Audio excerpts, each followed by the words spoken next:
Assalamualaikum warahmatullahi wabarakatuh.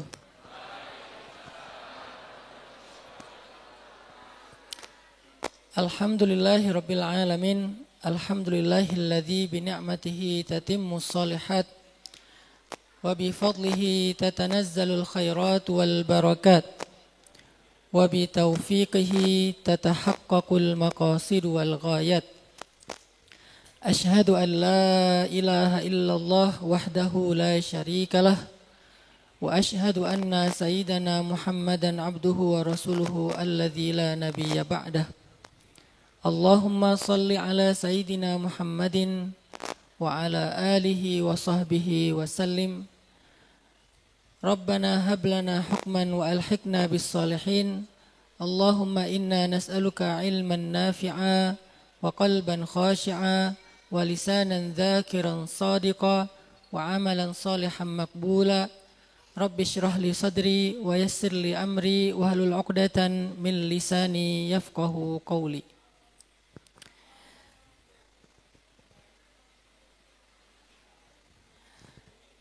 Alhamdulillah, puji syukur kepada Allah Subhanahu wa taala, pada pagi hari ini kita bisa nongkrong di masjid. Khusus buat anak-anak muda, kalimat majelis saya terjemahkan dengan istilah nongkrong. Karena majelis itu masih bahasa Arab, belum diterjemahin. Arti dari majelis itu berkumpul atau duduk. Kalau dalam bahasa anak muda adalah nongkrong. Karena anak muda itu punya beberapa lifestyle. Di antara lifestyle anak muda itu adalah mereka senang ngumpul, nongkrong, ngobrol, curhat, dan seterusnya. Kalau selama ini tempat nongkrong anak muda itu adalah di lapangan futsal, atau di kafe, atau di warung-warung sambil main game online, maka saya semangat sekali untuk mengajak anak muda punya tren lifestyle baru, yaitu nongkrong di masjid. Khususnya anak muda yang bukan dari kalangan santri ataupun aktivis. Karena kalau para santri udah jelas nongkrongnya sambil baca kitab. Kalau para aktivis mungkin nongkrongnya sambil bikin proyek. Justru dakwah saya fokusnya kepada anak-anak muda di luar genre ini. Bukan aktivis, bukan santri. Karena mereka juga punya hak untuk diberikan akses kepada Allah Subhanahu wa taala. Maka akses kepada Allah itu yang paling baik adalah berada di tempat yang paling Allah suka. Tempat yang paling mulia di sisi Allah, yaitu masjid, rumah Allah. Dan kalau masjid bisa menjadi tempat yang nyaman untuk nongkrongnya anak muda, karena memfasilitasi semua kebutuhan anak muda di sana, mulai dari colokan listrik yang banyak, ya, kemudian wifi gratis, kemudian beberapa fasilitas olahraga, hobi, kayak futsal, basket. Kalau lebih luas lagi bisa dikembangkan dengan skateboard, berkuda, dan seterusnya. Insya Allah masjid akan menjadi tempat yang lebih asik daripada kafe untuk nongkrongnya anak muda. Kalau nongkrongnya di masjid, insya Allah sholatnya akan terjaga. Begitu azan, nggak terlalu effort, nggak terlalu sulit untuk datang berjamaah. Karena jaraknya hanya beberapa langkah. Tapi kalau nongkrongnya di kafe, biasanya ada banyak alasan sampai akhirnya sholatnya dikodok. Ya kalau dikodok, kadang-kadang sholatnya malah ditinggalkan. Sehingga budaya nongkrong di masjid buat anak muda ini harus jadi budaya yang kita ramaikan. Kita harus isi program-program anak muda di masjid. Kalaupun ada acara tausiah, ya materi-materi anak muda lah. Hari ini saya suka banget dengan judulnya. Saya pikir tadi judulnya tentang mengingat kematian. Atau sakaratul maut ya. Kalau itu judulnya biasanya yang datang itu kakek nenek. Tapi berhubung ini judulnya adalah apa? Biar silaturahim gak putus, pinjam dulu 100. Ini kayaknya yang bikin judul emang suka minjem duit dan gak balikin kali ya. Yang saya hormati para guru dan para alim ulama kita, mohon maaf saya duduk di atas. Para tokoh-tokoh masyarakat yang mohon maaf nggak bisa saya sebutkan satu persatu, para sepuh, anak-anak muda, jomblo-jomblo fisabilillah yang sudah hadir di Masjid Miftahul Jannah.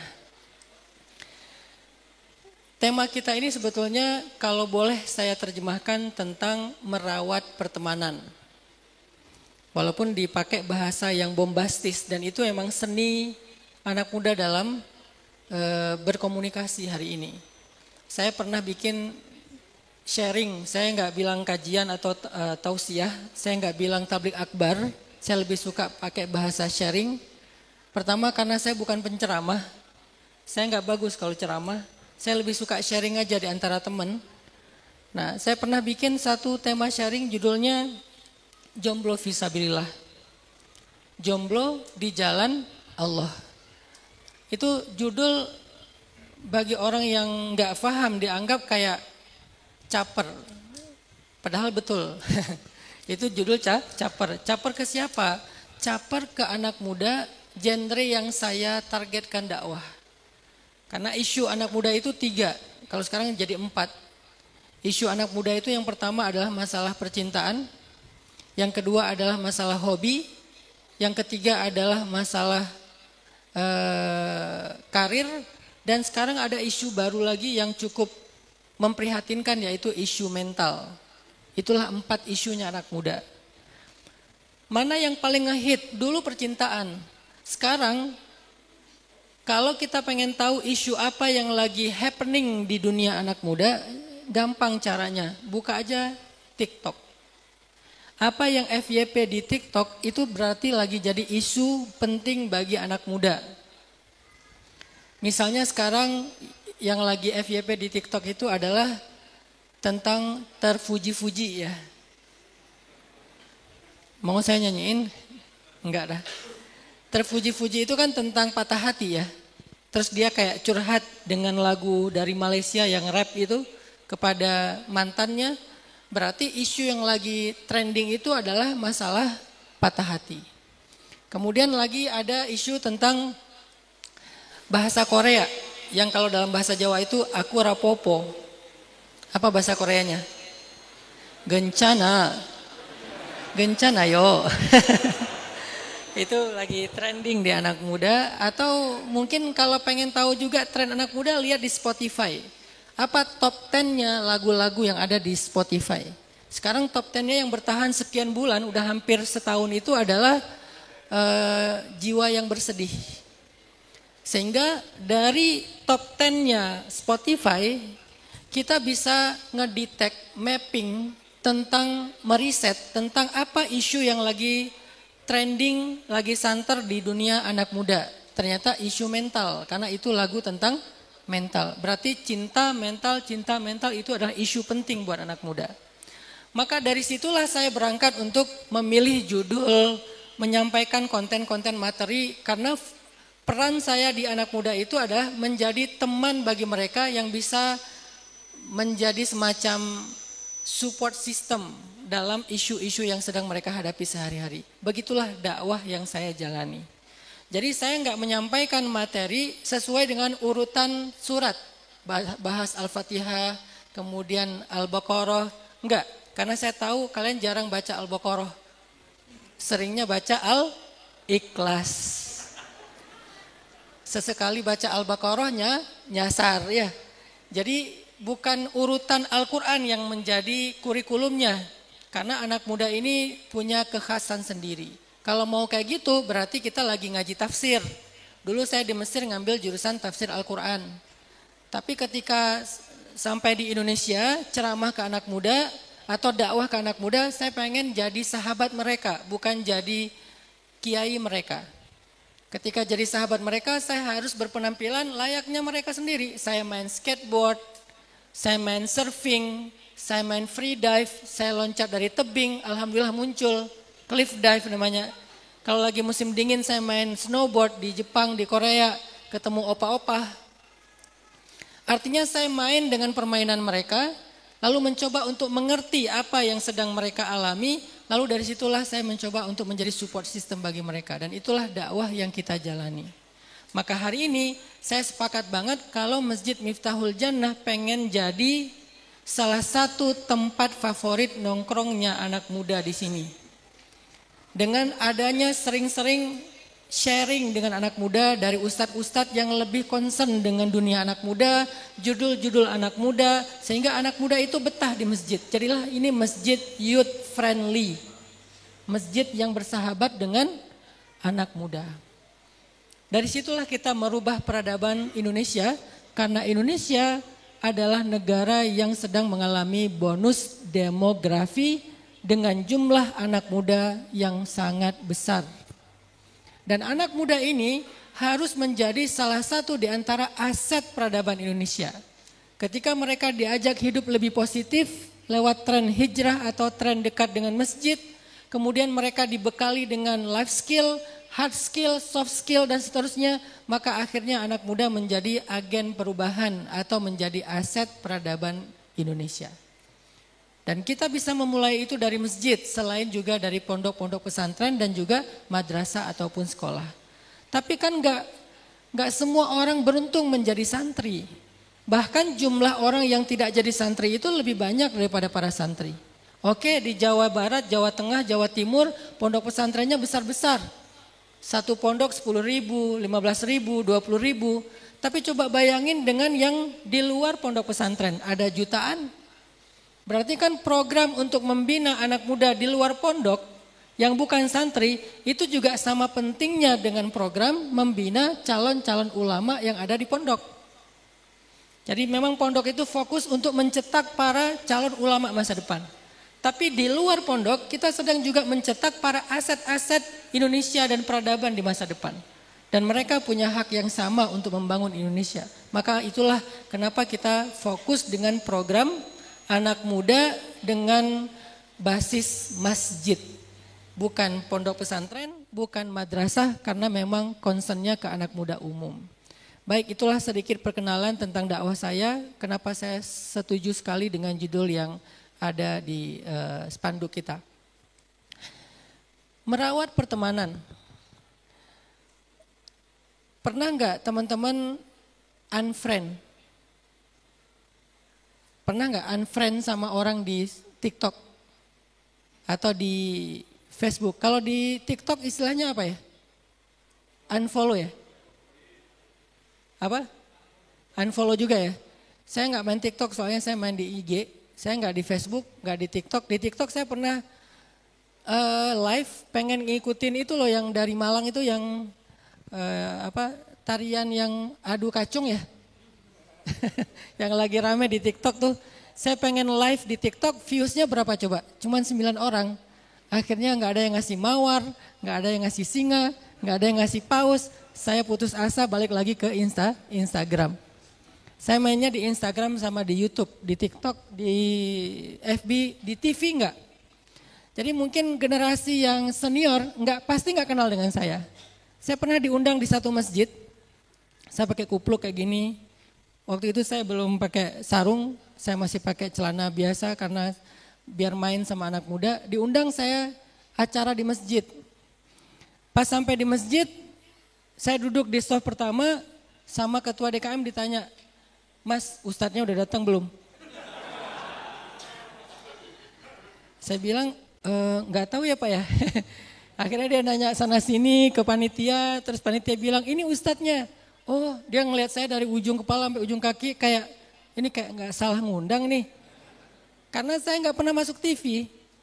Udah gitu pas waktunya sholat, kan sholat maghrib ya. Pas waktunya sholat, sama DKM saya nggak dipersilakan buat jadi imam karena ragu apa saya bisa baca Quran apa enggak gitu. Ini pernah nyantri enggak sih, ini pernah mondok enggak sih dan seterusnya. Sama ketua, sama panitia yang muda-muda itu didorong, Ustadz, saya kan enggak didorong sama DKM jadi saya enggak mau ya, saya diam-diam aja. Karena didorong-dorong terus akhirnya saya kedorong, ya udahlah terpaksa gitu kan kedorong gitu. Masa saya pura-pura kedorong.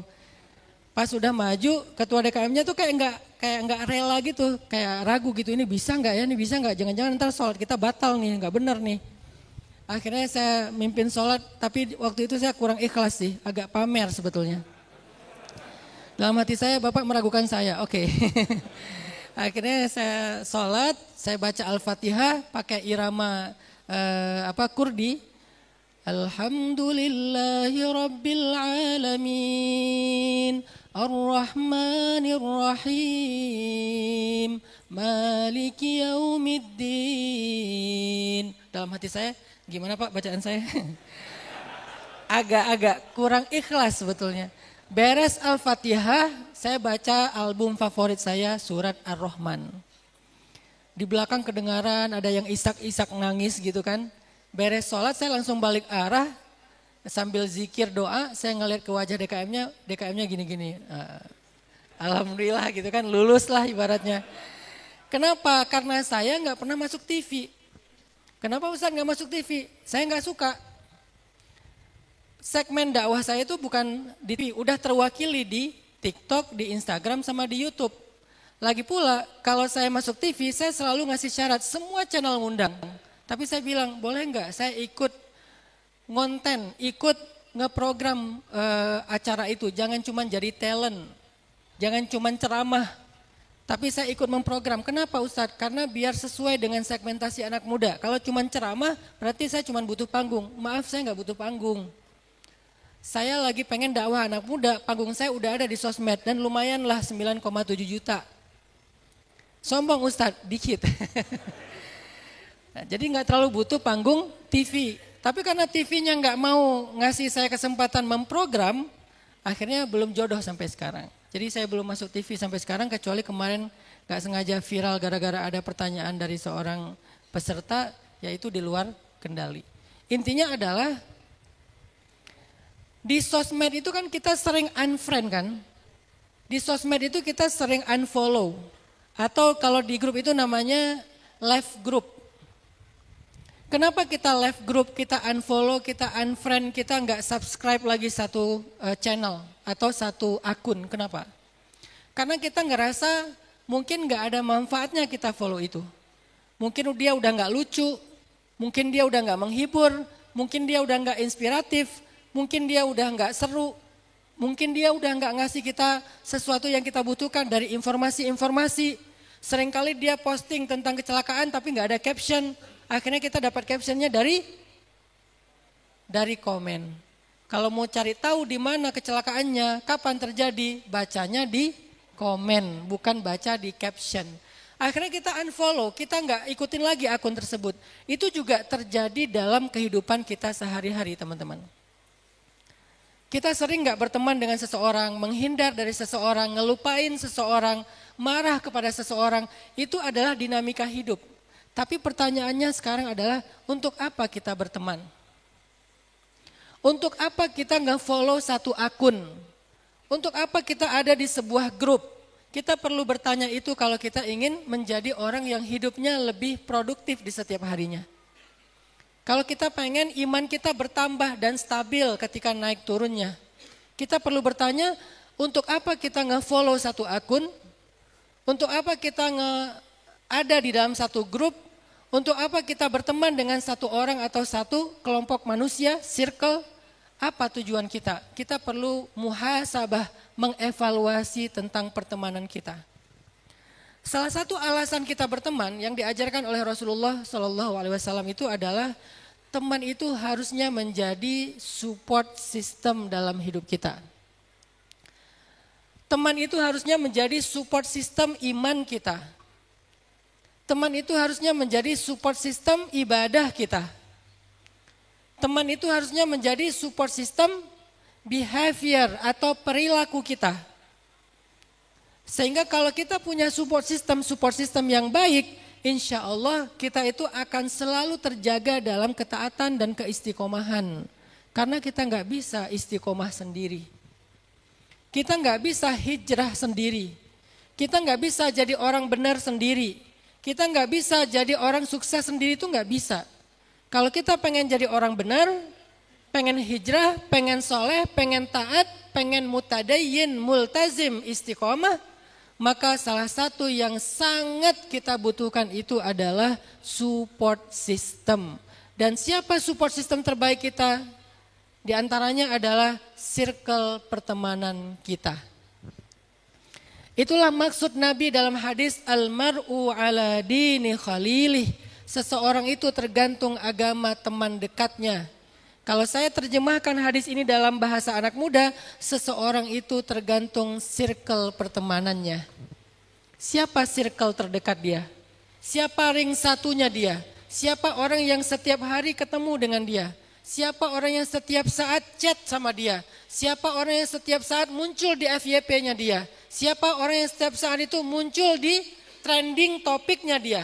Maka itulah yang menentukan din, kondisi, agama, dan keadaan seseorang dalam hidup. Siapa circle terdekatnya? Maka dari situ para ulama menerjemahkan, oh berarti seseorang itu ketika mau berhijrah, dia butuh yang namanya bi'ah solihah. Bi'ah itu kalau terjemahan umum artinya lingkungan. Kalau terjemahan anak muda artinya circle. Butuh yang namanya al-bi'ah as-solihah, circle positif. Atau bisa juga diterjemahkan dengan as-suhbah as-solihah, pertemanan yang baik. Itulah yang menentukan kita baik atau enggak. Dan ini bagi saya lebih berpengaruh daripada sekolah formal terkadang. Lebih berpengaruh. Saya mengajak para pemerhati pendidikan, orang tua, para tokoh masyarakat untuk lebih concern membangun ini dalam pendidikan anak muda kita di Indonesia. Saat ini kita concern sekali membangun madrasah dan itu bagus. Kita concern sekali membangun pondok pesantren, itu juga bagus. Kita concern sekali membangun TPA-TPA atau tempat-tempat belajar, itu juga bagus. Tetapi tahukah kita beberapa pola yang kita bangun untuk fasilitas pendidikan tadi itu tuh punya gap dengan anak muda yang umumnya. Coba misalnya TPA, usia berapa orang belajar di TPA? Rata-rata sampai kelas 6 SD ya. Begitu kelas 1 SMP dia mulai jauh dari TPA. Begitu dia mulai masuk SMA dia udah jarang ngaji, bahkan belum bisa ngaji mungkin.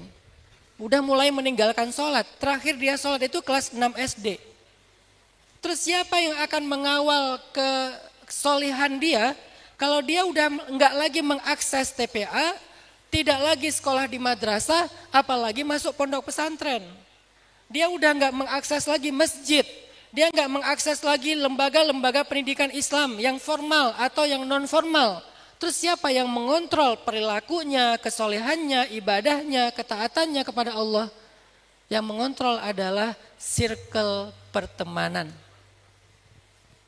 Sehingga salah satu misi dakwah anak muda itu adalah membentuk circle pertemanan positif sebanyak-banyaknya dan sebesar-besarnya. Untuk menjadi salah satu model pendidikan informal.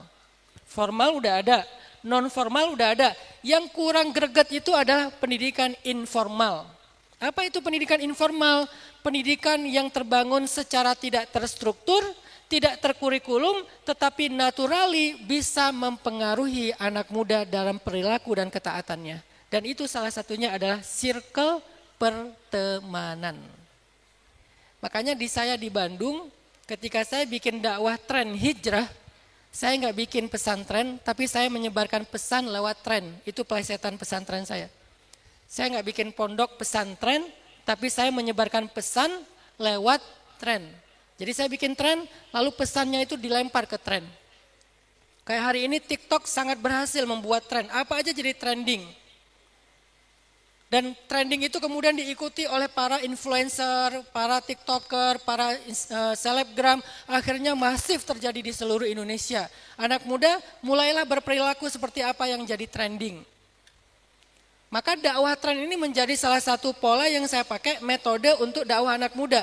Sebarkan pesan lewat tren. Pesannya apa waktu itu? 2014 saya coba melempar pesan hijrah menjadi tren di masyarakat.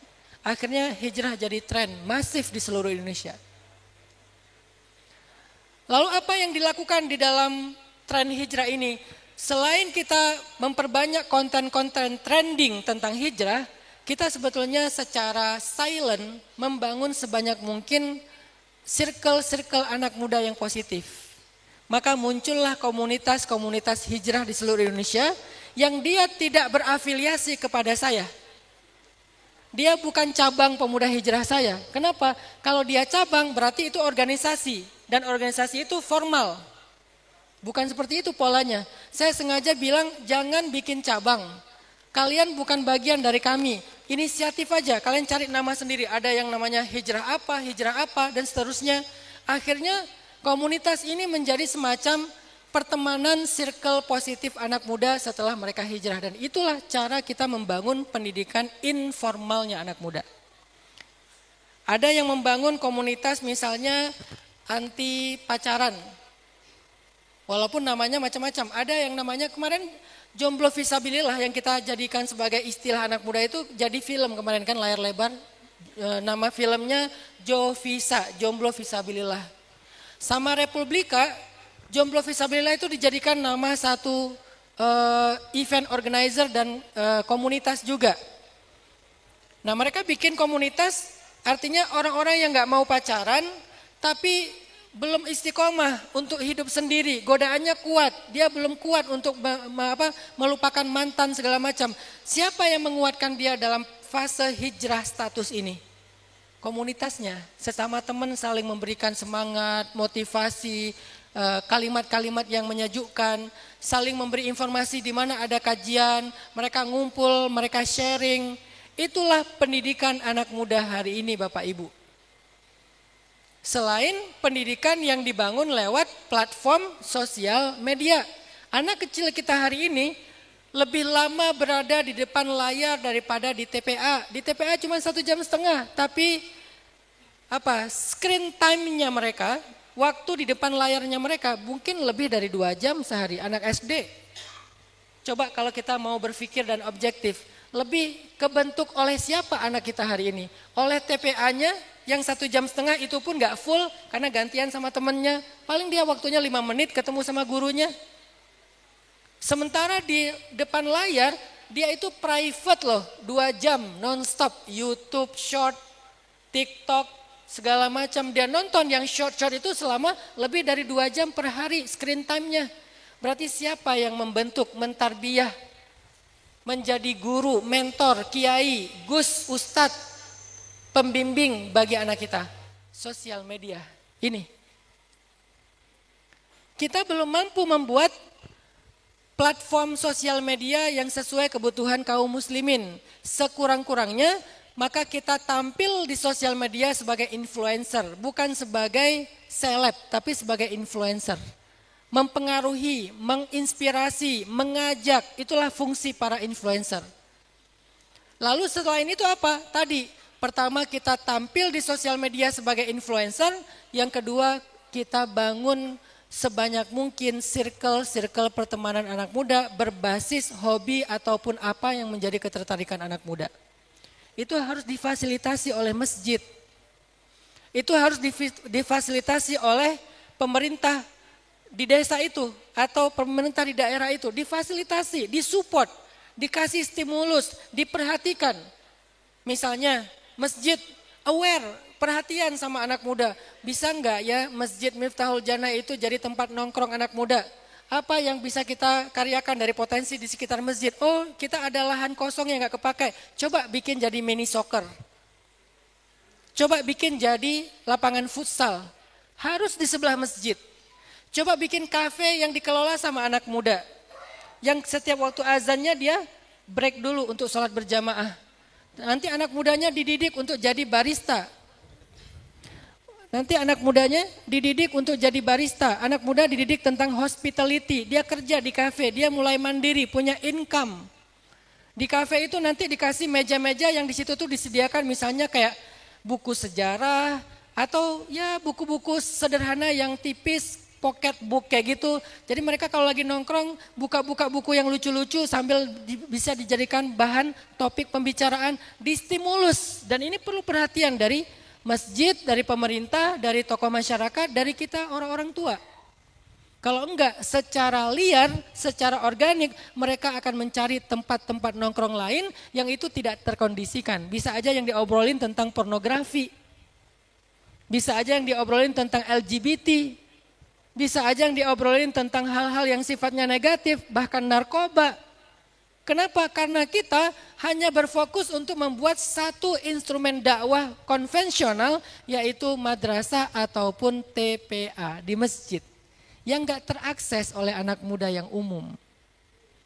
Jadi bukan kita mau menyediakan tempat main di masjid, bukan ya. Tetapi masjid lebih aware dengan kebutuhan anak muda. Akhirnya yang main futsal siapa? Anak muda. Siapa tahu nanti di situ kayak dibikin semacam perkumpulan habis main futsal, yuk kita nongkrong 10 menit aja, bedah kitab Riyadhus Shalihin atau bedah kitab Arba'in Nawawiyah yang ringan-ringan dulu aja. Satu hadis habis main futsal, nanti mereka jadi tahu apa itu Islam, apa itu iman, apa itu ihsan, apa itu tasawuf. Mereka belajar pelan-pelan, dibimbing oleh ustadz muda yang main juga bareng dengan mereka. Itu luar biasa pengaruhnya. Pengalaman pribadi saya, alhamdulillah Allah takdirkan menghijrahkan 4 geng motor di Jawa Barat. Satu geng motor itu anggotanya sekitar 50.000 orang, berarti ada sekitar 200 sampai 250.000 anggota geng motor, bukan klub motor, bukan ya. Karena ini dua hal yang berbeda. Kita kadang suka kebalik. Klub motor itu suka motor, kalau geng motor suka berantem, bukan suka motor. Kalau klub motor, aktivitinya touring, itu klub motor. Kalau geng motor, aktivitinya tawuran, begal. Jadi beda antara klub motor sama geng motor. Geng motor itu gangster. Kalau klub motor itu komunitas. Ada 4 geng motor di Jawa Barat dan waktu itu cukup rame, cukup memprihatinkan. Sebagian mereka juga masuk ke supporter bola sehingga terjadi banyak sekali kericuhan dalam pertandingan bola, ada korban jiwa segala macam. Kita hijrahkan, apa pola kita? Pola kita bukan bikin taklim kayak gini. Ini bagi mereka yang sudah hijrah. Bagi mereka yang belum hijrah, pola kita jemput bola. Kita datang ke tempat mereka, saya datang ke tempat mereka, saya nongkrong bareng mereka. Itulah kenapa penampilan saya, hari ini aja saya pakai sarung, pakai baju yang semi-semi batik. Biasanya saya nggak pakai sarung, nggak pakai baju semi batik karena pengen nongkrong dengan mereka. Saya pakai kupluk, karena ini adalah simbol anak muda street dengan budaya Rastafarian namanya. Saya pelajari dunia mereka, riset tentang street culture, Rastafarian itu apa bedanya dengan Rastafarianisme yang dari dengan lagu reggae-nya dan seterusnya. Dipelajari, akhirnya muncullah pola dakwah. Ketika saya ke Jepang, saya main snowboard.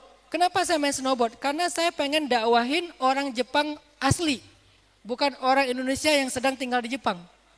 Akhirnya lagi main snowboard, beres main snowboard, saya bikin kayak sharing nongkrong santai gitu, ada orang Jepang hadir ikut dengar, terus diterjemahin ke bahasa Jepang. Ternyata tanpa saya sadari, orang Jepang ini setelah acara saya itu jadi tertarik kepada Islam, dan akhirnya dia converting to Islam, masuk Islam. Itu terjadi 2018. 2023 setelah pandemi, saya ke Jepang lagi, main snowboard, ketemu sama dia. Dia yang nyari saya, dia bilang Ustadz, pakai bahasa Jepang diterjemahin, Ustadz saya itu dulu dengar ceramah Ustadz, bukan dengar ceramah, bahasa dia tuh dengar obrolan sama Ustadz pas lagi main snowboard. Snowboard itu kayak ski gitu ya. Dan alhamdulillah saya masuk Islam, kemudian sekarang saya udah jadi imam masjid Tokyo, imam masjid. Dari masuk Islam, belajar ngaji sampai jadi imam masjid dan jadi sensei. Sensei itu kalau di kita kayak jadi ustadznya lah. Jadi kiainya lah di masjid tersebut, ngajarin orang Jepang tentang Islam. Dan beberapa dari orang Jepang itu mulai tertarik belajar Islam secara lebih rutin. Ini namanya jemput bola. Lewat apa taklimnya? Bukan lewat bikin madrasah, karena nggak keakses sama umum. Tapi lewat circle pertemanan. Untuk kalian para anak muda, cobalah cari pertemanan yang bisa mendukung iman kalian. Ketika kalian follow satu akun, ketika kalian memilih satu grup WA, ketika kalian nge-subscribe satu channel YouTube, ketika kalian duduk nongkrong dengan sekelompok anak muda yang lain, cobalah untuk memilih ada enggak circle pertemanan yang bisa ngedukung iman saya. Kalau belum ada cari, kalau belum ada bikin. Karena kalian enggak akan bisa menjadi orang istiqomah kalau kalian sendiri enggak bisa. Harus punya circle. Dan itu kita yang pernah kita dengar dari cerita seorang pembunuh yang membunuh 100 orang kan. Setelah dia membunuh 99 orang, kemudian dia datang ke seorang rahib ahli ibadah, dia nanya, saya udah membunuh 99 orang, apakah saya masih bisa bertaubat? Kata ahli ibadah itu, kamu tidak bisa bertaubat karena kamu sudah banyak dosa, dosa kamu sudah terlalu berlebihan, kamu membunuh banyak orang, kamu gak akan pernah bisa diterima taubatnya. Karena dia putus asa dan marah, akhirnya rahib ini pun dia bunuh genap menjadi 100 orang. Tapi dia masih terus ngerasa gak nyaman, dia masih kayak pengen bertobat, pengen berubah. Dia carilah orang lain untuk dia konsultasi. Ketemu dengan seorang alim, seorang ahli ilmu. Dia bertanya, ya Syekh, saya sudah membunuh 100 orang, yang ke-100-nya bahkan ahli ibadah. Apakah saya bisa bertaubat? Kata Syekh itu, jangan berputus asa dari rahmat Allah. Sebanyak apapun dosamu walaupun memenuhi langit dan bumi, Allah pasti mengampuni dosamu jika kamu bertobat dan Allah gak peduli dengan seberapa banyak dosamu. Dia baru tahu ternyata Allah Maha Pengampun. Allah sangat luas ampunannya, rahmatnya. Akhirnya dia bilang kalau begitu saya ingin bertaubat. Beri saya bimbingan, beri saya arahan seperti apa harusnya saya bertaubat atau berhijrah. Kemudian alim ini mengatakan kalau kamu ingin memperbaiki diri kamu, tinggalkanlah negeri ini dan pergilah ke sebuah negeri yang di sana banyak orang solih. Karena kamu kalau masih tinggal di sini, kamu gak akan kuat. Taubat kamu gak akan nasuha. Hijrah kamu gak akan total. Kamu harus pergi dari negeri yang banyak pengaruh buruk bagi diri kamu. Pergi ke negeri yang orang-orangnya di sana orang-orang yang solih dan taat. Akhirnya dia pun hijrah. Dan kita tahu di tengah jalan dia wafat. Kemudian malaikat itu tarik menarik, yang satu mau bawa ke neraka, yang satu mau bawa ke surga. Kemudian Allah bilang coba ukur. Lebih dekat kemana dia? Tempat dia meninggal lebih dekat ke negeri yang dia tuju atau ke negeri yang dia tinggalkan. Kalau lebih dekat ke negeri yang dia tinggalkan maka dia masuk neraka. Kalau lebih dekat ke negeri yang dia tuju maka dia masuk surga. Akhirnya malaikat pun mengukur jarak tempat dia meninggal dengan jarak negeri-negeri yang dia tinggalkan ataupun yang dia tuju. Allah berfirman kepada tanah, kepada bumi, wahai bumi, dekatkan dia ke negeri yang dia tuju sebagai rahmat Allah. Akhirnya setelah diukur, dia lebih dekat ke negeri yang dia tuju, maka kemudian dia dibawa ke dalam surga Allah Subhanahu wa taala. Apa pelajarannya dari adegan ini? Pelajaran sederhananya adalah ternyata sekuat apapun keinginan dia untuk bertaubat, dia udah mencari seorang guru dari satu tempat ke tempat yang lain, dia habis-habisan untuk menemukan seorang alim, seorang guru supaya dia bisa bertaubat, sungguh-sungguh pengen bertaubat. Ternyata kalaupun dia bertaubat, kalau dia nggak punya circle yang positif, dia nggak akan kuat. Walaupun dia azamnya kuat, keinginannya kuat. Apalagi kita yang hijrahnya masih labil, yang taubatnya masih bolong-bolong, yang taubatnya masih tobat tomat, sekali taubat besoknya kumat ya. Dia aja yang taubatnya itu udah berazam, pengen taubat banget. Kata gurunya, kamu nggak akan kuat, nggak akan istiqomah kalau masih tinggal di sini. Hijrahlah, carilah circle, suhbah, bi'ah, lingkungan, masyarakat yang bisa menguatkan hijrah ataupun taubat kamu. Maka akhirnya dia mencari circle itu. Kalau sendiri nggak akan kuat. Itulah maksud dari firman Allah di dalam Al-Quran. Ketika Allah berfirman di surat At-Taubah ayat 119. Ya ayyuhalladzina amanu. Wahai orang yang beriman. Ini bukan wahai manusia, wahai orang beriman. Artinya imannya udah baik, imannya udah benar. Ya ayyuhalladzina amanu taqullaha Wahai orang yang beriman, bertakwalah kalian kepada Allah. Wahai orang yang beriman, taatlah kalian kepada Allah.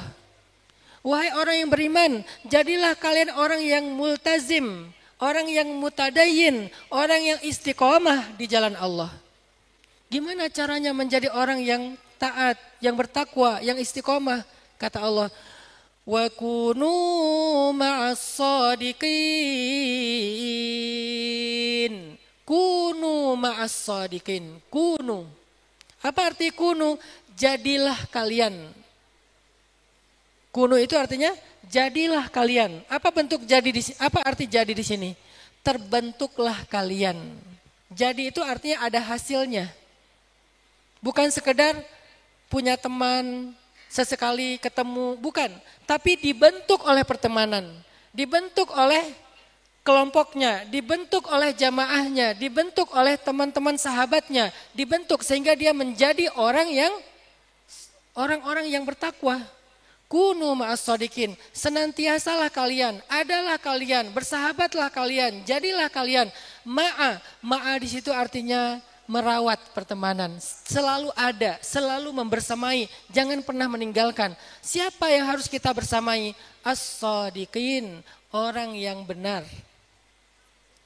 Arti orang yang benar, orang yang senantiasa berpegang kepada kebenaran, yaitu orang solih. Dan ini ayatnya perintah, saking pentingnya mencari teman yang baik, sampai Allah perintahkan, kunu ma'as shadiqin. Masuklah kalian ke grup WA-nya orang-orang solih. Apa masalah kalian? Ustadz, saya itu pengen khatam Al-Quran, tapi Al-Baqarah aja nggak pernah lewat. Baru baca 1 halaman, udahan. Baca lagi 1 halaman, udahan. Kapan khatamnya Ustadz? Nggak kuat baca Quran.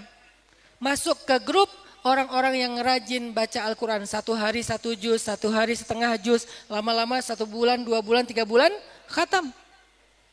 Ustadz, saya susah banget bangun pagi. Sholat subuh selalu dijamak dengan sholat duha. Dan itu udah 10 tahun saya istiqomah menjamak subuh dengan duha. Akhirnya cari apa? Carilah grup teman yang rajin sholat subuh. Ustadz, saya tuh masih pacaran. Pengen banget jadi orang yang istiqomah. Yang masuk ke dalam 1 dari 7 golongan manusia yang mendapatkan naungan Allah di padang mahsyar. Nomor 2-nya syabun nasya'a fi ibadatillah, yang tumbuh dalam ketaatan kepada Allah. Enggak pacaran Ustadz, tapi saya enggak tega mutusin pacar saya. Akhirnya berteman dengan mereka-mereka yang sudah punya pengalaman di bidang itu. Ustadz, saya takut dengan riba. Dengan mereka yang pengalaman meninggalkan riba dan sukses survive dengan ujian hidupnya. Cari teman yang bisa mendukung kita dalam kesolihan. Yang rajin ngaji, yang rajin ke masjid, yang udah mulai sering hadir dalam taklim, yang udah berhijab. Ustadz, saya pengen berhijab tapi malu. Kenapa malu? Pasti karena temannya belum pada berhijab. Jadi ngerasa canggung sendiri di antara teman-temannya yang belum berjilbab, belum menutup aurat, dia canggung sendiri. Maka cari juga teman yang bisa mendukung kita menutup aurat dengan sempurna. Malah ketika kita punya teman yang baik jilbabnya, kita akan malu kalau jilbab kita itu jilbab yang belum sesuai dengan tuntunan syariah. Misalnya jilbab yang masih kelihatan lehernya, atau jilbab yang masih kelihatan telinganya. Karena ada anting-anting bagus pemberian pacarnya, kayak nggak rela gitu kalau nggak kelihatan. Akhirnya jilbabnya diginiin, kelihatan telinga. Atau jilbab yang agak heboh, jilbab tornado yang dililit-lilit ke atas. Ada juga katanya jilbab sakaratul maut yang diikat di leher. Macam-macam bentuk jilbabnya. Tapi karena circle-nya, teman-temannya jilbabnya bagus, menutupi dada. Terserah modelnya apa, ada yang gaya Arab, ada yang gaya Turki, ada yang gaya Indonesia banget. Yang penting secara value-nya menutupi aurat dengan baik, bukan membungkus aurat. Akhirnya dia akan termotivasi memperbaiki pakaiannya. Laki-laki juga kayak gitu, akan termotivasi untuk menutup auratnya sebagai laki-laki yang batasannya antara pusar dengan lututnya. Kalau dia pakai celana, oke, di dalamnya dia pakai legging ketika berenang, ketika main futsal. Karena teman-temannya baik dalam menutup aurat, itu semuanya tergantung teman. Itu semuanya tergantung teman. Sehingga Allah Subhanahu wa taala berfirman, "Ya ayyuhalladzina amanu taqullah wa kunu ma'as-shadiqin." Wahai orang yang beriman, bertakwalah kalian kepada Allah dan senantiasalah kalian dengan orang-orang yang solih atau orang-orang yang benar. Teman-teman yang dirahmati Allah Subhanahu wa taala, satu siang seorang sahabat namanya Hanzalah lagi duduk di pinggir jalan sambil dia megang kepalanya begini. Kayak orang yang lagi sedih. Dia duduk kepalanya dua tangan dia pegang kepala. Lagi galau, lagi sedih, lagi kayak sedang banyak masalah. Ketika Hanzalah lagi kayak gini sendiri di pinggir jalan, tiba-tiba sahabatnya Hanzalah lewat, namanya Abu Bakar As-Siddiq. Abu Bakar kemudian duduk di sebelah Hanzalah bertanya, "Ya Hanzalah, mal humum?" Wahai Hanzalah, kamu kenapa? Kamu lagi sedihin apa? Kamu lagi ada masalah apa? Mal humum ya Hanzalah. Ada masalah apa wahai Hanzalah? Kemudian Hanzalah mengatakan, "Ya Abu Bakrin, qad nafaqa Hanzalah." Hanzalah itu sudah munafik wahai Abu Bakar. Hanzalah itu sudah munafik wahai Abu Bakar. Abu Bakar heran. "Madza taqul?" Apa yang kamu katakan? Apa maksud kamu? Kenapa kamu bilang kamu sudah munafik? Ya Abu Bakrin, wahai Abu Bakar. Kalau saya ketemu dengan Nabi, saya duduk di sebelah Nabi, saya ngerasa iman saya naik luar biasa. Sampai seolah-olah saya bisa mencium aroma surga. Jarak saya dengan surga cuma sejengkal saja wahai Abu Bakar. Tapi begitu saya pulang ke rumah, saya pergi ke pasar, saya jauh dari Rasul, iman saya turun seturun-turunnya sampai seolah-olah jarak saya dengan neraka itu cuma sejengkal. Berarti saya ini enggak benar wahai Abu Bakar. Saya ini sudah munafik wahai Abu Bakar. Sementara kalimat munafik itu bagi mereka kalimat yang sangat berat selain kalimat kafir. Bahkan munafikun, innal munafiqina fid darkil asfali minan nar. Orang munafik itu berada di aspalnya neraka. Aspal loh. Apa itu aspal? Tempat yang paling rendah yang diinjak-injak. Yang bahasa Arab jadi bahasa Indonesia. Asfal. Karena kita nggak bisa bilang fa, jadilah aspal. Innal munafiqin fid darkil asfal minan nar. Orang munafikin berada di aspalnya neraka. Yang paling dasarnya neraka. Dari kata asfal jadi aspal. Tempat yang paling rendah yang diinjak-injak di neraka. Sehingga ketika Hanzalah mengatakan nafaqa Hanzalah, munafik sudah Hanzalah, munafik sudah Hanzalah. Abu Bakar kaget. Madza taqul ya Hanzalah? Kamu enggak salah ngomong mengatakan dirimu munafik. Ternyata yang dia keluhkan imannya naik turunnya tuh terlalu ekstrim. Kalau lagi naik kayak udah di surga, kalau lagi turun kayak di neraka. Gimana ini wahai Abu Bakar? Sebagai teman yang baik, Abu Bakar tidak memarahi Hanzalah. Tidak mengatakan dasar kamu ahli neraka, dasar kamu apa dan seterusnya. Enggak, Abu Bakar itu teman yang baik. Dia tidak menghakimi, tidak menuduh bid'ah, neraka, sesat, apa enggak. Dia dengan santun. Apa kalimat Abu Bakar? Ya Hanzalah, aku pun demikian. Ini pertemanan namanya. Bukan menggurui, tapi ingin menjadi sahabat yang sama. Aku pun demikian wahai Hanzalah. Aku juga sama, ngerasain yang sama. Apakah aku juga udah munafik wahai Hanzalah? Aduh gimana ini? Akhirnya kata Abu Bakar, gimana kalau kita tanya langsung kepada Rasulullah SAW? Itulah fungsi teman. Dia tidak selalu punya jawaban dari pertanyaan kita. Tetapi setidaknya dialah yang mengajak kita untuk mencari jawabannya. Jadi nggak harus teman kita itu seorang alim, seorang kiai, seorang gus. Mungkin ada gap usia dan gap keilmuan yang kita nggak berani berteman dengan mereka, sungkan. Maka siapa yang bisa berteman dengan kita? Kalau dia tidak punya jawaban, minimal dia yang akan mengajak kita untuk mencari jawaban. Fas'alu ahla dzikri in kuntum la ta'lamun. Nanya kepada ulama kalau kita nggak ngerti. Akhirnya kata Abu Bakar, ya Hanzalah, aku pun demikian. Wa ana kadzalik ya Hanzalah, aku juga demikian wahai Hanzalah. Seolah-olah Abu Bakar ingin membesarkan hati Hanzalah kalau mereka itu sama. Bagaimana kalau kita bertanya kepada Rasulullah SAW? Akhirnya mereka pun datang berdua kepada Rasul, ditanyalah kepada Rasul, akhirnya Rasulullah mengatakan begitulah iman, naik dan turun. Seandainya iman kamu dalam keadaan naik terus seperti ketika kamu bersamaku, engkau akan menemukan malaikat berjabat tangan denganmu wahai Hanzalah. Tapi sa'atan fasa'atan. Iman itu ada kalanya naik, ada kalanya turun. Ada kalanya naik, ada kalanya turun. Itulah normalnya manusia. Apa maksud Nabi di dalam kalimat ini? Maksudnya, makanya jangan sendiri wahai Hanzalah. Jangan sendiri. Sering-seringlah membersamai orang yang benar. Sekurang-kurangnya dengan Abu Bakar. Kalau kamu bisa lebih sering ketemu dengan Rasulullah. Supaya apa? Ada kalanya iman lagi naik. Oke, kamu bisa sendiri. Bagaimana kalau iman lagi turun?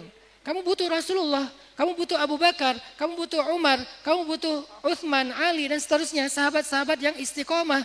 Kamu butuh mereka wahai Hanzalah. Karena iman itu sa'atan fasa'atan. Dalam hadis yang lain, yazidu wa yanqus. Ada kalanya naik, ada kalanya turun.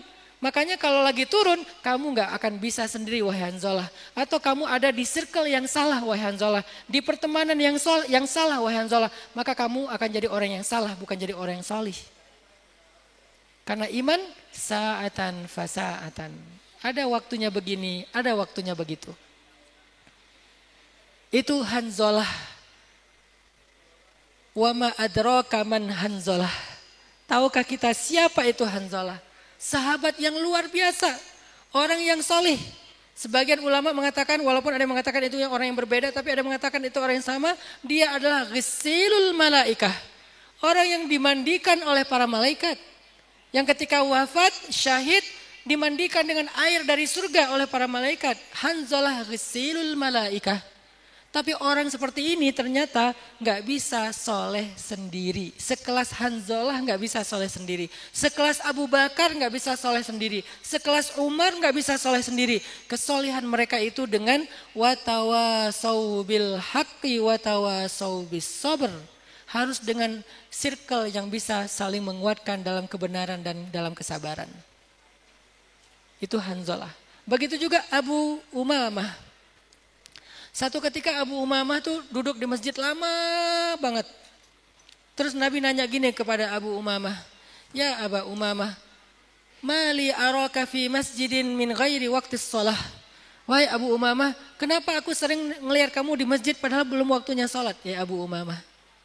Bukan waktunya salat, kenapa kamu sering di masjid ya Abu Umamah? Apa jawaban Abu Umamah? Ya Rasulullah, humumun wa duyunun. Humumun waduyunun ya Rasulullah. Saya lagi banyak masalah, saya lagi sedih ya Rasul. Saya lagi punya pinjol ya Rasul. Lagi punya hutang ya Rasul. Makanya dia ngelamun aja di masjid. Gak punya teman sama sekali. Akhirnya Nabi duduk di sebelah Abu Umamah. Nabi bilang, ala u'allimuka kalimat. Idza qultaha fis sabah wa masa' adhaballahu humumak wa dafa'allahu duyunak. Mau enggak aku ajarin satu kalimat yang kalau kamu dawamkan bacaan ini setiap pagi dan petang, Allah akan menghilangkan sedihmu dan akan membayarkan hutangmu. Apa itu ya Rasulullah, kata Abu Umamah?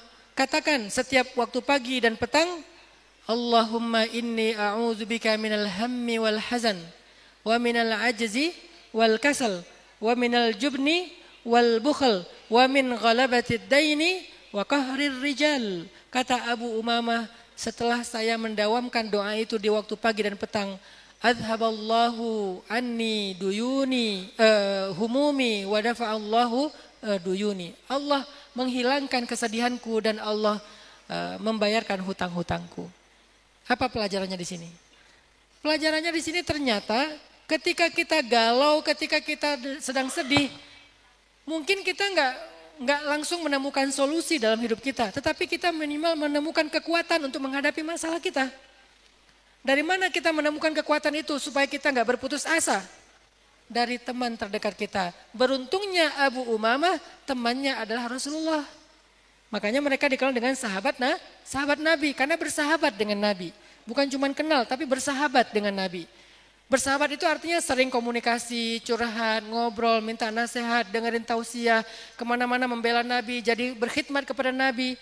Mereka jadi pembantunya Nabi, mereka menyelesaikan hajat-hajat Nabi seperti Abdullah bin Mas'ud dan Anas bin Malik. Mereka bersahabat dekat dengan Nabi, mulazamah dengan Nabi. Sehingga akhirnya mereka termotivasi oleh Nabi. Kemana mereka pergi, Nabi ngasih motivasi buat mereka. Itulah pentingnya sahabat dekat kita. Cari sahabat, cari guru yang bisa jadi sahabat. Arti bisa jadi sahabat itu bukan ngelunjak, bukan ya. Yang jadi sahabat itu artinya kita tuh dekat banget dengan guru itu. Kalau cuma dengar di tausiah kayak gini, guru itu nggak akan hadir ketika kita punya masalah kan?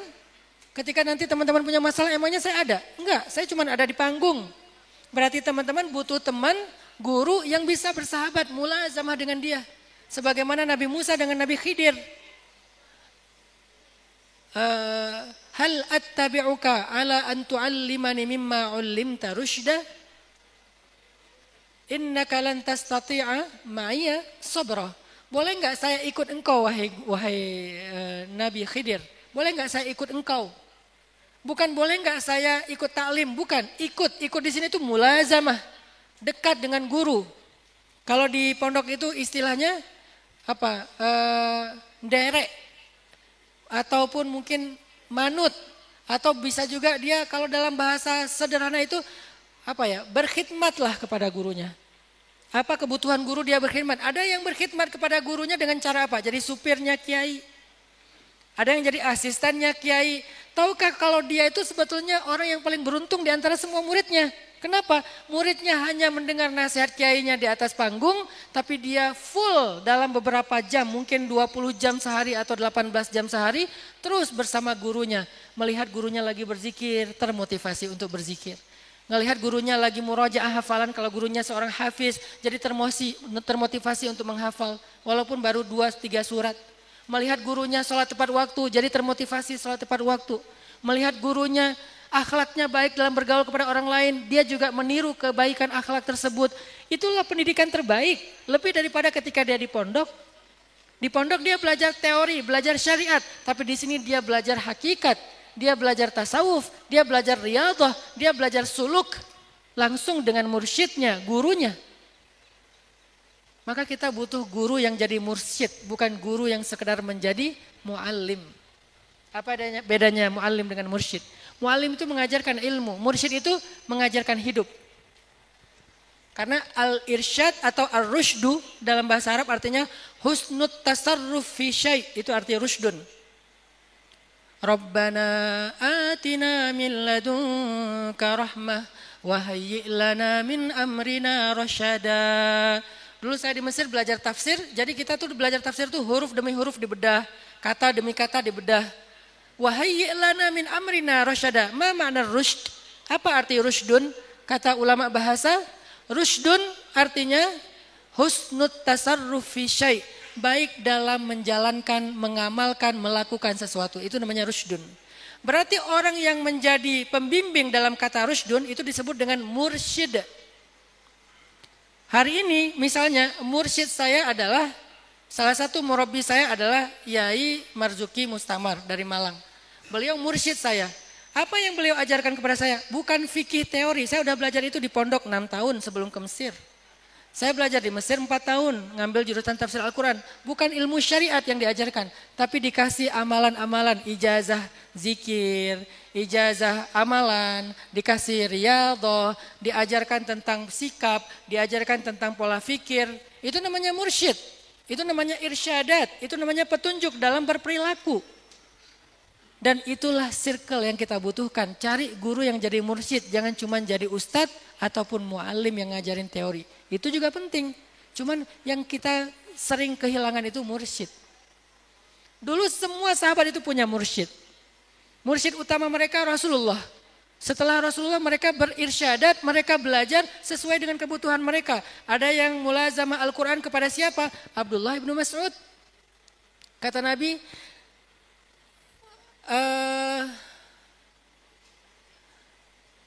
man yuridu ay yaqra al-Quran ala ratbi kama anzal falyaqra ala Abdullah ibni Ummi Abd.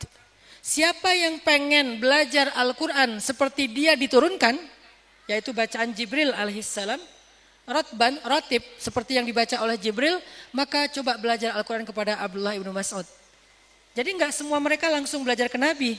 Mereka juga punya guru-guru selain Rasul yang udah diijazahkan oleh Nabi. Akhirnya besok subuhnya Abu Bakar, Umar datang kepada rumah Abdullah bin Mas'ud belajar Al-Quran. Dari mulai Al-Fatihah diperbaiki.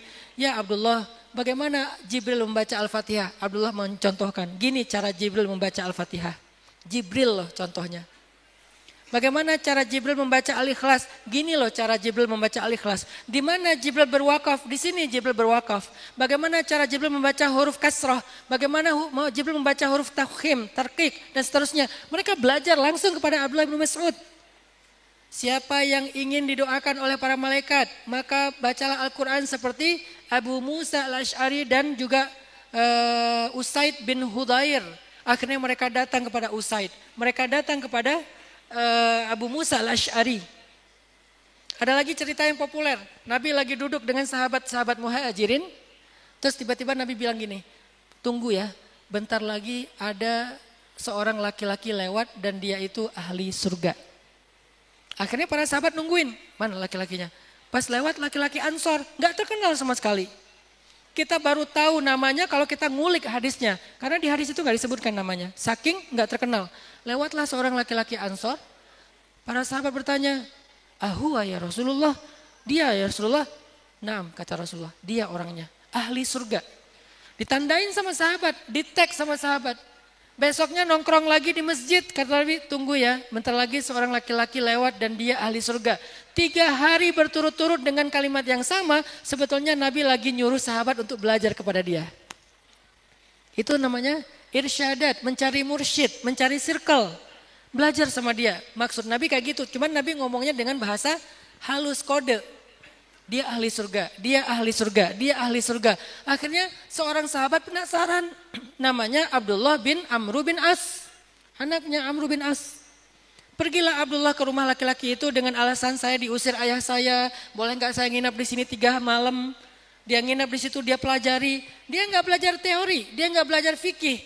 Dia sedang belajar tentang hidup. Itu namanya rushdun, mursyid. Dia pelajari, malamnya dia ngapain aja kok katanya ahli surga. Siangnya dia ngapain aja kok katanya ahli surga. Setelah dipelajari ternyata gak dapat apa-apa. Malam gak tahajud, siang gak sedekah, bukan seorang ahli ilmu, bukan seorang ahli jihad. Gak ada yang spesial dari laki-laki itu. Kalau dia sholat yang umum ya. Sholat wajib tepat waktu, sholat wajib di masjid. Oke, itu umum, semua orang melakukannya waktu itu. Beda sekarang. Akhirnya setelah dipelajari 3 malam gak nemu yang spesial, Abdullah bilang kepada laki-laki itu, ya akhi, saudaraku. Kalau boleh jujur sebetulnya saya gak diusir sama ayah saya. Saya cuma penasaran karena kata Nabi 3 kali berturut-turut engkau itu ahli surga. Saya pengen belajar dari kamu, apa amalan rahasia kamu, apa keseharian kamu, apa yang kamu lakukan sehingga kamu dijamin masuk surga oleh Rasulullah SAW. Dan itu berarti jaminan dari Allah. Tapi saya gak nemuin apa-apa. Kamu bukan ahli ibadah di malam hari. Kamu bukan ahli sedekah di siang hari. Kamu bukan ahli ilmu. Apa kelebihan kamu? Tahu gak jawabannya apa? Kata dia, saya tidak pernah iri dengki kepada orang lain. Itulah kelebihan dia. Dia masuk surga bukan dengan amal zahirnya. Tetapi dia masuk surga dengan amal batinnya. Apa amal batinnya? Gak pernah iri dengki sama orang lain. Ketika ada orang lain dapat nikmat, dia bersyukur. Alhamdulillah ya Allah, tetangga saya beli rumah, beli mobil, naik haji, jalan-jalan dan seterusnya. Nambah follower. Alhamdulillah ya Allah, dia yang bersyukur. Ketika ada orang lain dapat musibah, dia yang bersedih. Ya Allah tolonglah saudara saya, kasihan dia dan seterusnya. Hatinya bersih, tidak ada rasa iri dengki kepada orang lain. Sehingga tentang dialah Allah menggambarkan sifat orang Ansor. Wala yajiduna fi sudurihim hajatam mimma utu. Di dalam hati mereka tidak ada rasa dengki sedikit pun kepada orang lain. Akhirnya Abdullah bin Amru dapat sebuah rushdun, dapat sebuah petunjuk tentang bagaimana harusnya kita menjaga hati dan perasaan kita kepada orang lain. Itu namanya rushdun. Ada lagi adegan Nabi ngasih nasihat kepada Sayyidah Fatimah, putri tercinta beliau untuk mencari mursyid, murabbi. Kata Nabi, wahai Fatimah, belajarlah dari Asma. Karena Asma itu ahli surga. Asma siapa yang dimaksud oleh Nabi? Bukan Asma bintu Abi Bakrin. Karena Asma bintu Abi Bakrin itu kakaknya Sayyidah Aisyah juga ahli surga. Tapi yang dimaksud oleh Nabi itu adalah Asma bintu Umais. Pernah dengar nama ini? Asma bintu Umais. Perempuan ahli surga yang menikahi 3 laki-laki, 3-3-nya ahli surga. Ini dahsyat Asma ini. Perempuan yang menikahi 3 ahli surga. Suami pertama ahli surga, suami kedua ahli surga, suami ketiga ahli surga. Gimana Ustadz? Siapa suami pertamanya? Suami pertamanya adalah Ja'far.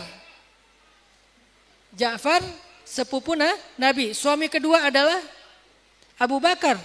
Dan suami ketiga adalah Ali bin Abi Thalib setelah Fatimah wafat.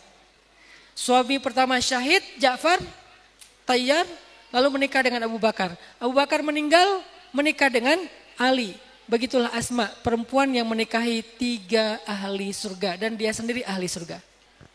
Makanya Nabi bilang kepada Fatimah, waktu itu Asma masih sama Ja'far, Fatimah sama Ali. Kata Rasulullah, ya Fatimah, wahai putriku tersayang, belajarlah kepada Asma. Akhirnya Fatimah pergi ke rumah Asma.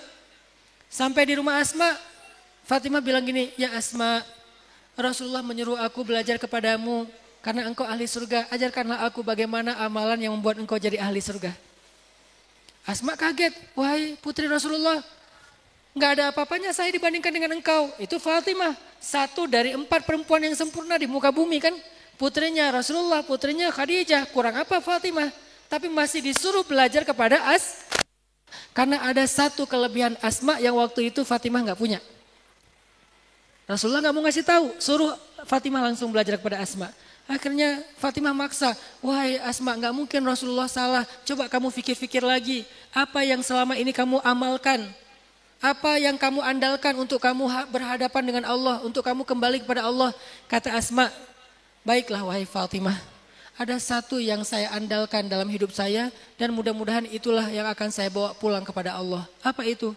Saya selalu berbakti kepada suami saya, Ja'far.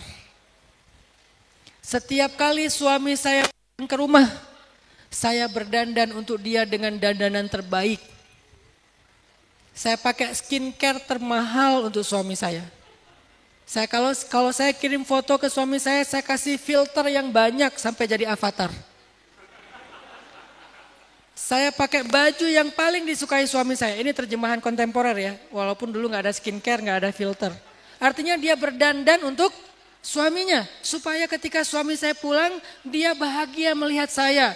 Dan saya ingat kata Rasul, salah satu di antara ciri perempuan solihah itu ada 3. Salah satunya adalah idza ra'aitaha sarratka. Kalau laki-laki atau suami ngelihat dia, suaminya senang melihat dia. Karena dia berdandan, tersenyum, berperilaku yang menyenangkan bagi suaminya. Itulah Asma. Kalau Ja'far mau pulang, dia udah siap-siap, pakai baju terbaik, pakai parfum yang banyak, kemudian dia udah mandi duluan, udah dandan, udah segala macam, menyambut Ja'far seperti menyambut seorang raja yang baru pulang dari perjalanan. Ketika Ja'far sampai di rumah, Asma udah masak dengan masakan yang paling disukai oleh Ja'far. Asma duduk berdiri, tidak mau duduk selama Ja'far makan. Ja'far udah bilang, Asma duduk aja. Enggak, ada butuh apa lagi wahai Ja'far. Aku menjadi pelayan bagi suamiku ketika dia sedang makan. Apa yang dia butuhkan, aku berdiri. Aku enggak ingin dia menunggu ketika dia membutuhkan sesuatu. Makanya dia berdiri.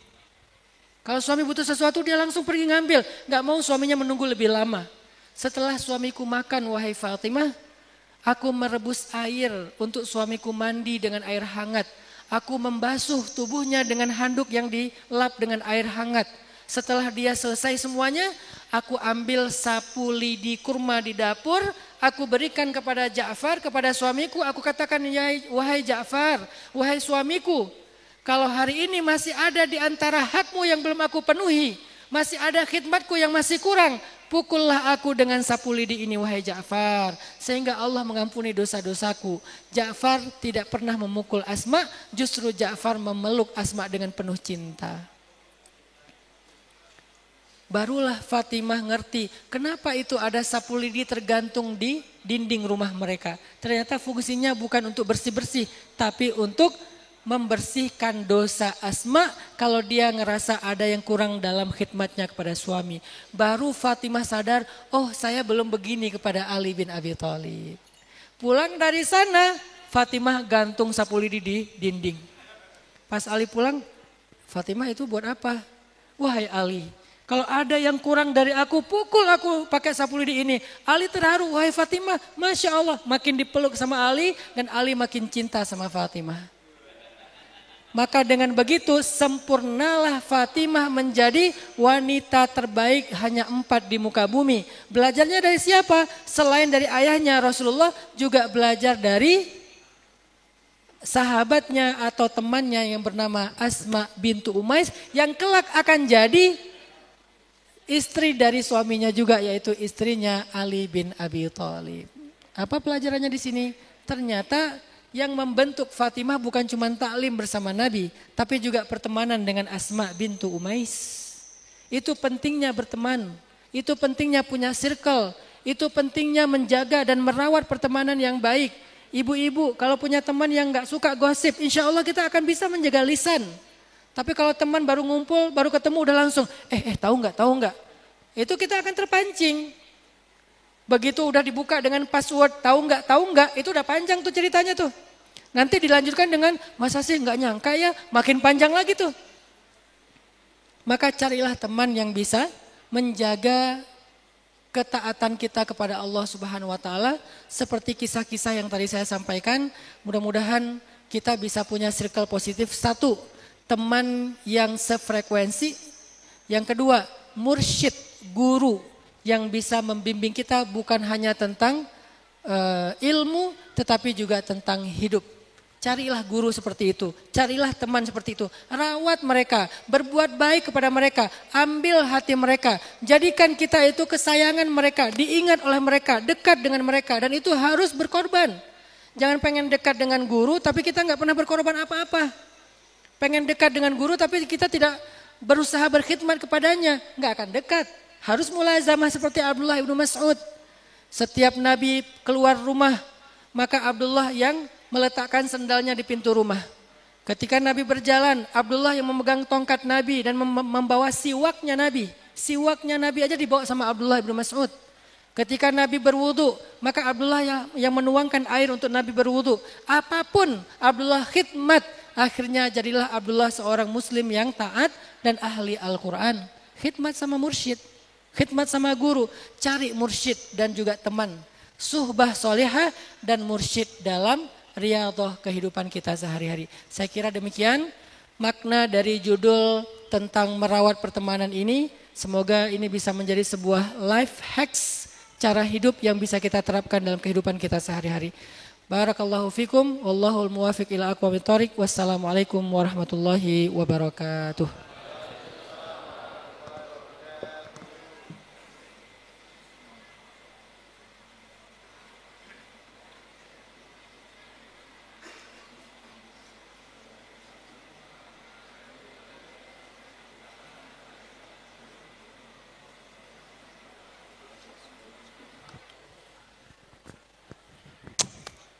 Baik, jazakallah khair kepada Ustadz Hanan Attaqi telah menyampaikan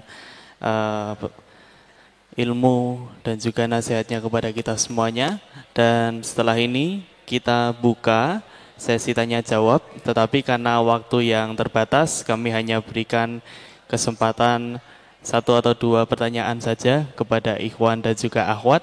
Silakan segera bagi yang ingin bertanya dari akhwat. Ada di belakang sana 1. Oh, dari ikhwan ada 1. Baik, sudah ada 1 ikhwan dan juga 1 akhwat. Kami persilahkan untuk segera bertanya dan akan dijawab langsung oleh Ustadz Hanan Attaqi.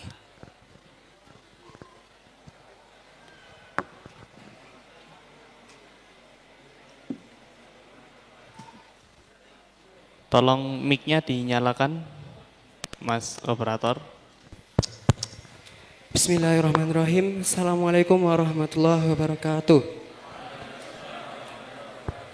Terima kasih banyak kepada para panitia dan Ustadz Hanan Attaqi yang telah memberikan saya kesempatan untuk bertanya. Baik, langsung saja. Pertanyaan yang ingin saya sampaikan adalah menyangkut masalah pertemanan dan juga circle Ustadz. Beberapa waktu ini saya bergabung dengan teman-teman saya yang di rumah dan juga teman-teman saya yang ada di yayasan. Nah, ketika saya bergabung, beberapa teman saya itu mengerti bahwasanya saya itu belum pernah pacaran dari lahir atau bahasanya masih jomblo sejak embrio. Nah, sehingga muncul beberapa teman saya yang berspekulasi atau bertanya bahwasanya menganggap saya itu orang yang tidak suka perempuan atau bahasa zaman sekarangnya gay gitu Ustaz. Nah, bagaimanakah tanggapan saya menanggapi sikap seperti itu? Apakah saya harus mendekati akhwat supaya saya tidak dicap seperti itu Ustaz? Syukran kasiran. Siapa tadi namanya? Dieki Yusti Saputra. Siapa? Dieki Yusti. Siapa? Di Samudra gitu aja ya. Saputra ya? Nah, gampangnya di samudranya. Oke, boleh saya panggil Putra ya. Baik, makasih Putra udah pakai kupluk. Kita sefrekuensi. Iya, saya juga pakai Ustaz. Oh iya. Cuman ini terlalu ganteng, jadi saya males foto sama dia. Ketahuan jeleknya saya. Kayak namanya Hanan, asli, Iya, asli. iya, Ngapain asli, sih Ustaz. ikut-ikutan? Barakallahu fiik. Baik, pertama ya dalam berteman ada satu hal yang kayaknya perlu jadi salah satu kayak self awareness kita, kesadaran diri kita bahwa jangan pengen menjadi seperti yang orang lain harapkan. Karena kita akan capek. Harapan orang itu banyak. Kalau kita selalu ingin memuaskan harapan orang lain, dia pengen saya begini, dia pengen saya begitu, jadi kayak people pleaser gitu. Jadi kayak pengen jadi orang yang menyenangkan bagi setiap orang, kita akan capek. Kita harus punya standar yang menurut kita dan bisa dipertanggungjawabkan itu standar yang wajar, normal, standar nilai. Misalnya jomblo itu adalah status yang istimewa kok. Nggak punya pacar, nggak punya teman dekat itu sesuatu yang mulia kok. Dan kita pegang dengan standar itu. Ketika orang guyon ya, bercanda dengan kita anggap itu sebagai sesuatu yang angin lalu aja. Karena kita punya pegangan, kita percaya dengan pegangan itu. Kita nggak akan hina ketika orang berbicara lain. Karena kita udah tahu standar kemuliaan itu apa. Oh, mulia itu adalah ketika saya nggak pacaran. Saya nggak akan hina kalau misalnya saya tetap dengan status kayak gitu. Kita pede. Nanti muncul kalimat wala yakhafuna laumata laim. Orang beriman itu, orang yang mentalnya itu nggak takut dengan laumata laim, hinaan orang yang menghina. Makin dihina dia makin untung. Kenapa? Setiap kali dia dicela, sebetulnya orang itu sedang menghadiahkan pahala kepada dia. Dari mana dalilnya? Salah satunya Al-Kautsar. Inna syani'aka huwal abtar. Orang yang menghina itu rugi. Terus kamu inna a'tainaka kautsar. Kamu yang untung. Jadi setiap kali kita diomongin orang, cobalah kita pakai mindset Al-Kautsar. Oh, lagi dapat pahala gratis nih. Semalam dia tahajud, siangnya ngomongin kita, pahala tahajudnya diberikan kepada kita. Tadi dia baca Quran, terus ngomongin kita, pahala setiap huruf 10 kebaikan itu dikasih kepada kita. Apa ruginya buat kita diomongin orang lain? Saya sering diomongin di sosial media. Saya sering merasa dihina oleh seseorang misalnya. Apakah saya sakit hati? Enggak. Oke, kalaupun sakit hati, apakah saya dendam? Enggak. Kenapa? Karena saya percaya dia itu lagi transfer pahala kepada saya. Makin besar kalimat yang menyakitkan saya, makin besar pahala yang diberikan kepada saya. Untung kan? Berarti saya inna a'tainakal kautsar, dia adalah inna syani'aka huwal abtar. Maka jangan terkecoh dengan itu, la yakhafu laumata laim. Jangan terkecoh dengan hinaan orang yang menghina. Fokus aja dengan apa yang kita pegang sebagai sebuah kebenaran. Tapi jangan menjadi orang yang eksklusif. Dan jangan jadi orang yang arogan atau sombong. Ketika kita memegang satu kebenaran, yang lain semuanya dianggap sesat. Jangan. Kita harus punya prinsip, tapi jangan arogan. Kalau nggak punya prinsip juga nggak bagus ya. Karena terlalu inklusif, pengen terbuka, akhirnya semua benar, itu namanya pluralisme, yang semuanya benar.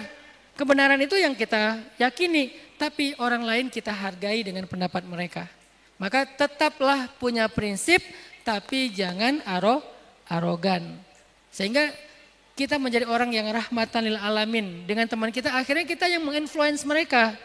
Kalau kita terpengaruh, terus siapa yang akan mempengaruhi kepada kebaikan? Kita yang harus mempengaruhi mereka. Kita tunjukkan ternyata hidup sendiri itu asik. Gak perlu traktir orang lain makan. Modalnya gak banyak untuk hidup sendiri teh.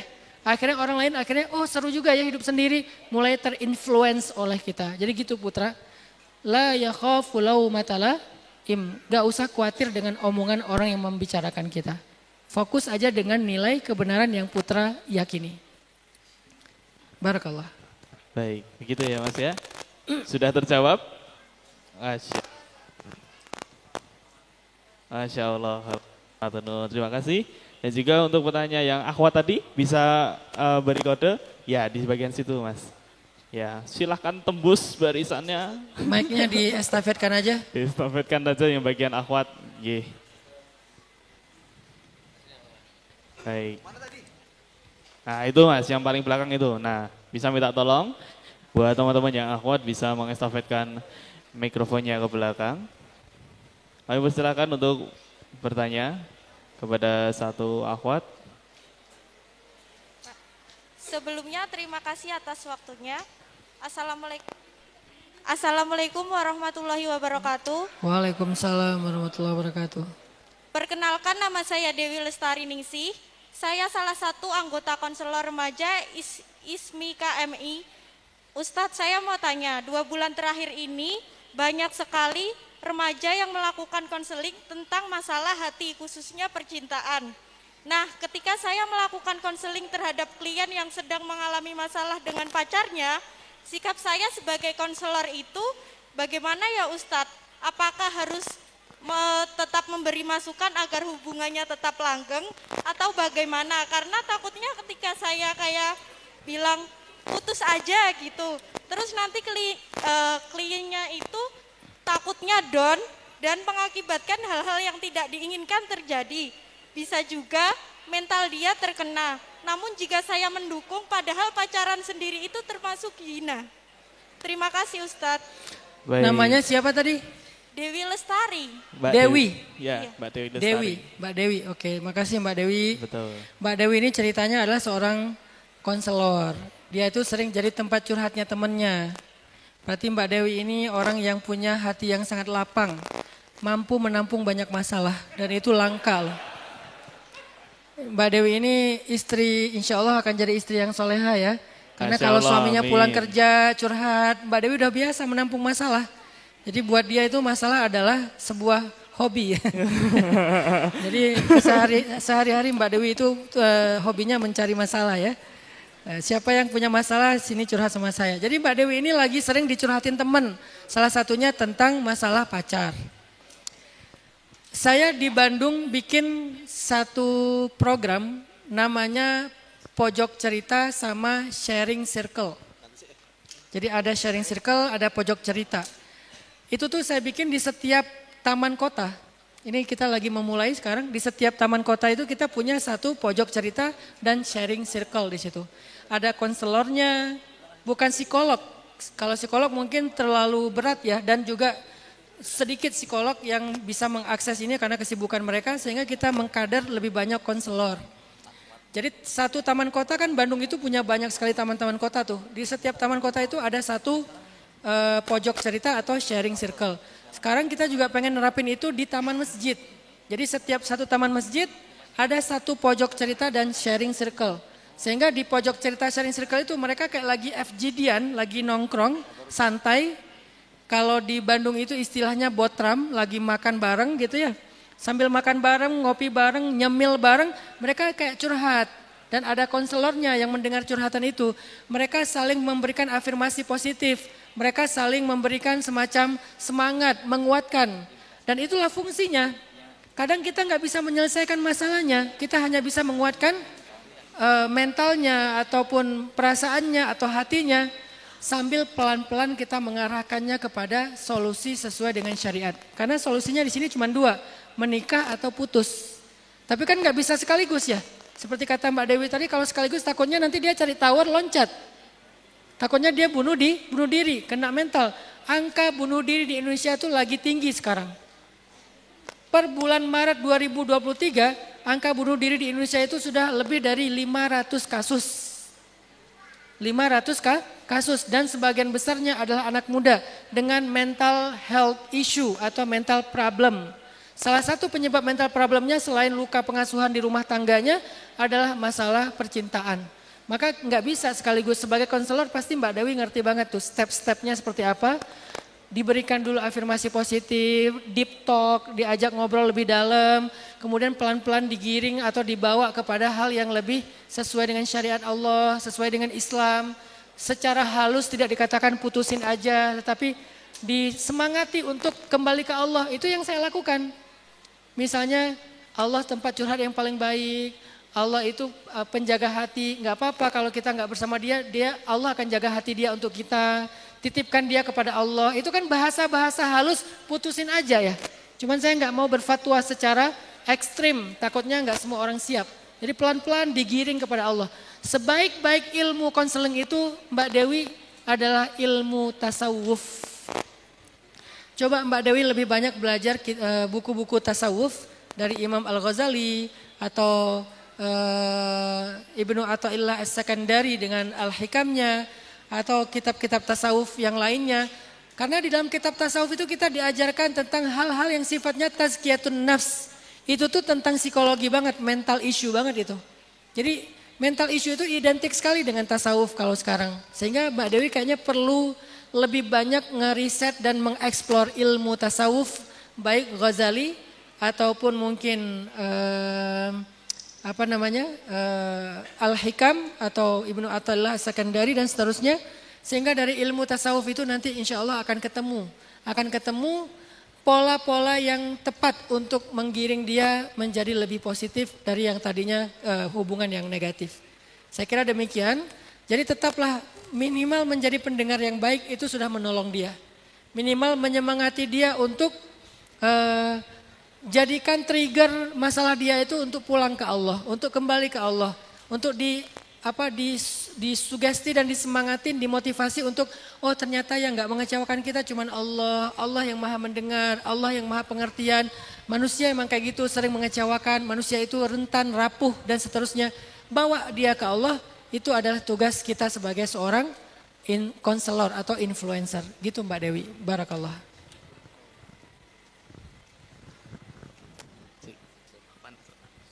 Baik, jazakallah khair kepada Ustadz Hanan Attaqi dan juga sudah terjawab ya Mbak ya tentang pertanyaan tadi. Dan alhamdulillah pada pagi hari ini kita sudah mendengarkan bersama-sama, duduk bersama dengan guru kita, Ustadz Hanan Attaqi. Beliau telah menyampaikan nasihat-nasihat dan juga ilmunya yang luar biasa kepada kita pada pagi hari ini. Serta setelah ini kita minta doa. Kita akan berdoa bersama dengan guru kita Ustadz Hanan Attaqi. Kepada beliau kami persilahkan. A'udzu billahi minasy syaithanir rajim. Bismillahirrahmanirrahim. Allahumma lakal hamdu kulluh ولك الشكر كله وإليك يرجع الأمر كله سره وعلانيته فأهل أنت أن تحمد وأهل أنت أن تعبد لا إله إلا أنت الأحد الصمد لم يلد ولم يولد ولم يكن له كفوا أحد اللهم صل على سيدنا محمد وعلى آله وأصحابه وسلم. اللهم اغفر لنا ذنوبنا، اللهم اغفر لنا ذنوبنا، اللهم اغفر لنا ذنوبنا يا غفار يا غفار يا غفار. اغفر لنا ذنوبنا، اغفر لنا ذنوبنا ولوالدينا وارحمهما كما ربيانا صغارا. اللهم يا حي يا قيوم يا حي يا قيوم يا حي يا قيوم برحمتك نستغيث. أصلح لنا شأننا كله ولا تكلنا إلى أنفسنا طرفة عين. اللهم إنا نسألك هداك والجنة ونعوذ بك من سخطك والنار. اللهم إنا نسألك رضاك والجنة ونعوذ بك من سخطك والنار. اللهم إنا نستودعك أمورنا كلها، فإن لم تكن لها فمن لها وأنت خير حافظا. اللهم إن كنت كتبتنا من أهل الشقاوة فامحنا واكتبنا من أهل السعادة، فإنك تمحو ما تشاء وتثبت وعندك أم الكتاب. ربنا آتنا من لدنك رحمة وهيئ لنا من أمرنا رشدا، واجعل لنا من كل ضيق مخرجا ومن كل هم فرجا ومن كل عسر يسرا. اللهم أعز الإسلام والمسلمين، اللهم أعز الإسلام والمسلمين وأذل الشرك والمشركين ودمر أعداءك أعداء الدين. اللهم انصر إخواننا المسلمين في فلسطين، اللهم انصر إخواننا المستضعفين في غزة، اللهم انصر إخواننا المجاهدين في غزة. اللهم وحد صفوفهم وسدد رميهم واشفي جرحاهم وتقبل وارحم شهداءهم.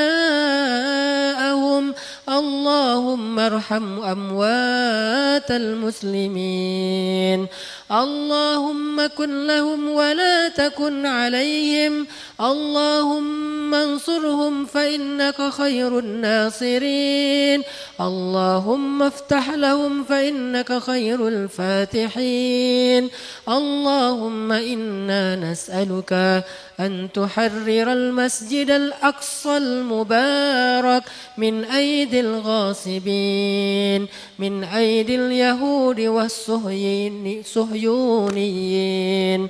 اللهم اشف صدور المسلمين، اللهم ألف بين قلوب المسلمين، اللهم اهدي أمراء المسلمين، اللهم وفق علماء المسلمين، اللهم استر عورات نساء المسلمين، اللهم قو شباب المسلمين، اللهم انصر المسلمين في كل مكان.